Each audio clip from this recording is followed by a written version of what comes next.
Concord has been honored as one of America's best small towns. But tonight, a hush has come over Havre de Grace as police search for a killer.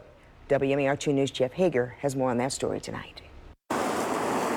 He lived alone in an apartment in the heart of Havre de Grace's business district, and each morning 61-year-old Jeff Coudon would make his way in his wheelchair down North Washington Street to the Concord Point Coffee Shop, where he'd find a warm cup of joe and an even warmer heart in barista Marion Jackson. He was just kind and quiet, and his family is from Perryville, my family is from Port Deposit. We'd sit and chat about our family and who we knew, and he was just a nice guy. On Sunday, Coudon missed his daily coffee stop when something happened to him that hasn't happened here in the downtown area in more than a decade.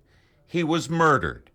Corporal Daniel Petz of the Havre de Grace Police Department says a friend discovered Coudon in his apartment that morning suffering from an apparent knife wound and called 911.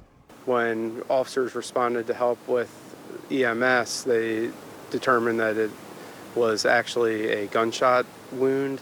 A gunshot wound which would cost Coudon his life 3 days later. Oh, I cried for about half an hour last night when I found out, because my mom works at the hospital, and we heard from one of our other nurses that it was him and that he passed.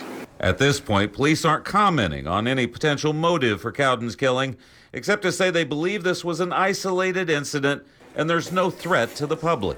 I mean, I'm nervous now because it was on this block, so then I live 2 streets over. I just hope they catch whoever did it, because I don't know why anyone would want to hurt him.